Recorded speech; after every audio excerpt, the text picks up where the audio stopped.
destroyed.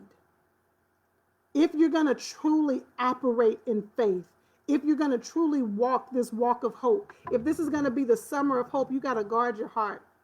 You got to obey the word. And then you got to pick your people.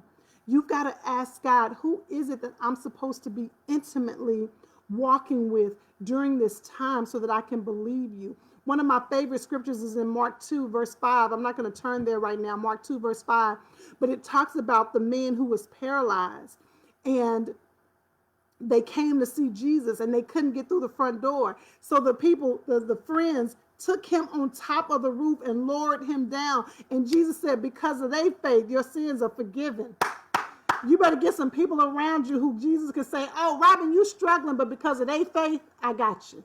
Who's in your life that God can, Jesus can say, because of their faith, you good.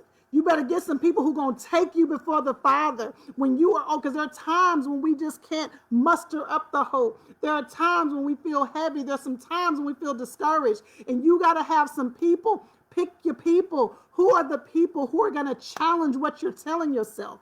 Who are the people who are going to listen? This is the question I want to ask you.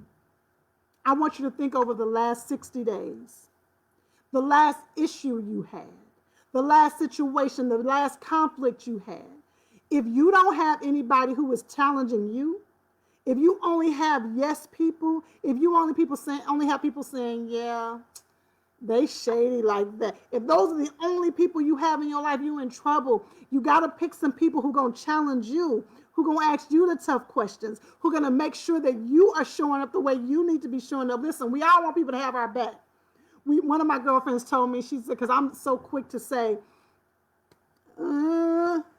okay, but you know, and I'm challenging my friend. She told me, she said, can we make a commitment? Can we just do 6 minutes of going in? You just let me go in, you go in with me, you tell me they a trip, they shouldn't have done me like that. Then we can start doing my part. So I gave her that commitment, right? So for 6 minutes, I'll go in. And then after that, I say, now, let me tell you, because that mouth of yours.